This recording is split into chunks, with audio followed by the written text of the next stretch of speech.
Ανθεκτικότητα είναι η ικανότητα ενός συστήματος να αντιμετωπίζει και να προσαρμόζεται αποτελεσματικά σε χρόνιες ή ξαφνικές πιέσεις, καταστροφές ή κρίσεις, αλλά και να ανακάμπτει έγκαιρα από τις συνέπειές τους, χωρίς να αλλάζουν οι βασικές του λειτουργίες. Ειδικότερα, η αστική ανθεκτικότητα είναι η ικανότητα κατοίκων, κοινοτήτων, θεσμών, επιχειρήσεων και δομών μιας πόλης να επιβιώνουν, να προσαρμόζονται και να εξελίσσονται ανεξάρτητα από τις χρόνιες πιέσεις και τα οξέα σοκ που τυχόν αντιμετωπίζουν. Η κλιματική ουδετερότητα είναι η επίτευξη μηδενικών εκπομπών αερίου του θερμοκηπίου, όπως το διοξείδιο του άνθρακα και το μεθάνιο, μέσω αντιστάθμισης των εκπομπών από τη φυσική απορρόφηση άνθρακα. Χαρακτηριστικοί φυσικοί συλλέκτες άνθρακα είναι τα δάση, οι ωκεανοί και το χώμα. Βιώσιμη ανάπτυξη, κατά την έκθεση Brundtland, είναι η ανάπτυξη που ικανοποιεί τις οικονομικές, περιβαλλοντικές και κοινωνικές ανάγκες του παρόντος, χωρίς να διακυβεύεται η δυνατότητα των μελλοντικών γενεών να ικανοποιούν τις δικές τους ανάγκες. Ενώ κατά τους Μέγκα και Πέτερσεν,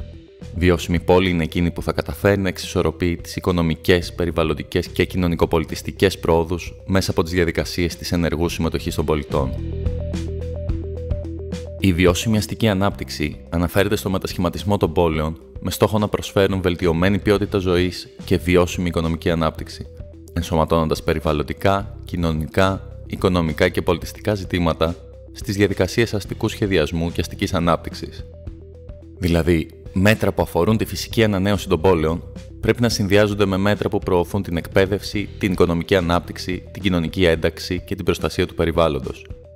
Βασική προϋπόθεση για το σχεδιασμό πολιτικών για την ανάπτυξη πόλεων, έτσι όπως επισημαίνεται σε όλες τις παγκόσμιες συμφωνίες, είναι η αναφορά στη συμμετοχή των πολιτών τόσο ως στόχος όσο και ως αναγκαία μεθοδολογία.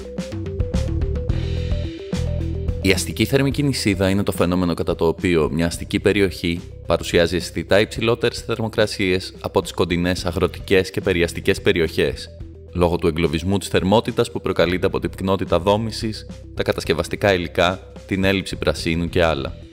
Ένα από τα χαρακτηριστικά του φαινομένου είναι οι υψηλές θερμοκρασίες και κατά τις νυχτερινές ώρες.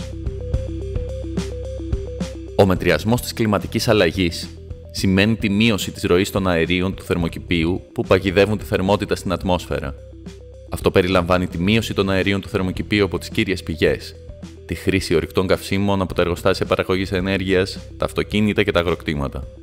Τα δάση, οι ωκεανοί και το έδαφος απορροφούν και αποθηκεύουν επίσης αυτά τα αέρια και αποτελούν σημαντικό μέρος της λύσης.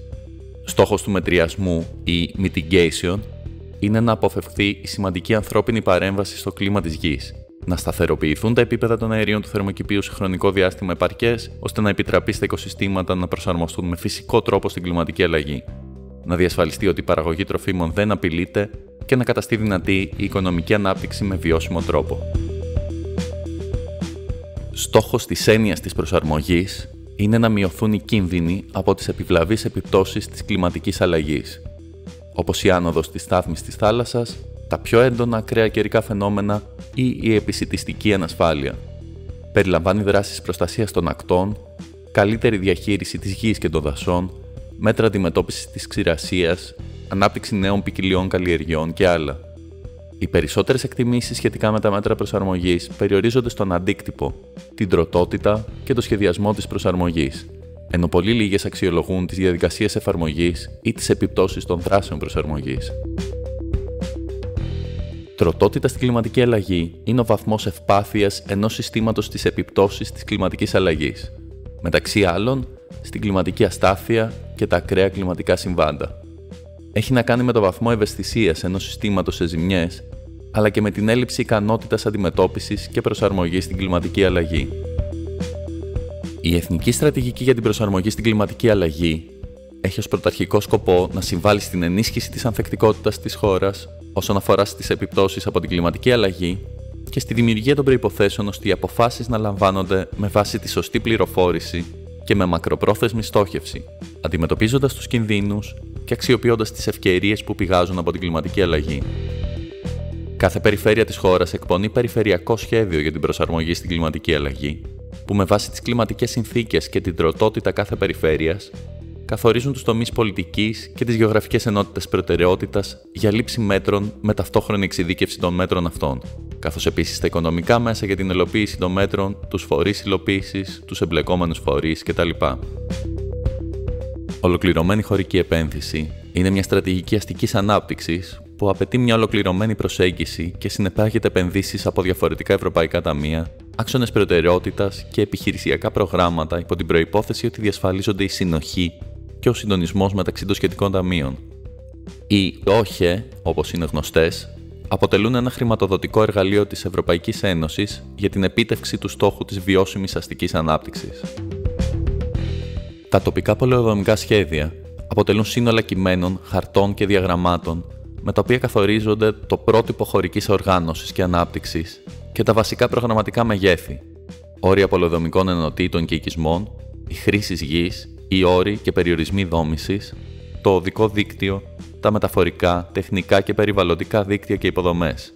μέτρα προσαρμογής στην κλιματική αλλαγή, μέτρα υποστηρικτικά της αντιμετώπισης έκτακτων αναγκών και διαχείριση συνεπειών φυσικών και τεχνολογικών καταστροφών και λοιπών απειλών, καθώς και κάθε άλλο μέτρο, όρος ή περιορισμός που απαιτείται για την ολοκληρωμένη χωρική ανάπτυξη και οργάνωση σε μια έκταση μιας ή περισσότερων δημοτικών ενωτήτων ενός Δήμου.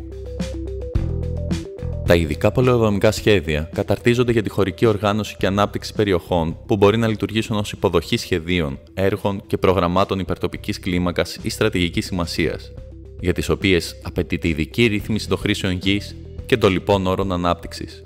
Τα ειδικά πολεοδομικά σχέδια αποτελούν σύνολα κειμένων, χαρτών και διαγραμμάτων με τα οποία καθορίζονται το πρότυπο χωρικής οργάνωσης και ανάπτυξης και τα βασικά προγραμματικά μεγέθη, όρια πολεοδομικών ενωτήτων και οικισμών, η χρήση γης, οι όροι και περιορισμοί δόμησης, οι σημαντικές πολεοδομικές παρεμβάσεις, ζώνες πολεοδομικών κινήτρων, το βασικό ή κύριο οδικό δίκτυο, τα λοιπά μεταφορικά, τεχνικά και περιβαλλοντικά δίκτυα και υποδομές, καθώς και κάθε άλλο μέτρο, όρος ή περιορισμός που απαιτείται, ώστε να καταστεί η περιοχή επέμβασης τους κατάλληλη είτε για τη δημιουργία οργανωμένων υποδοχέων δραστηριοτήτων ή για την πραγματοποίηση μεγάλων προγραμμάτων και παρεμβάσεων. Τα ειδικά πολεοδομικά σχέδια εντάσσονται στο ίδιο επίπεδο σχεδιασμού με τα τοπικά πολεοδομικά σχέδια. Μπορούν να περιλαμβάνουν ρυθμίσεις για όλα τα θέματα που ρυθμίζονται από τοπικά πολεοδομικά σχέδια και μπορούν να τροποποιούν τις ρυθμίσεις των εγκεκριμένων τοπικών πολεοδομικών σχεδίων.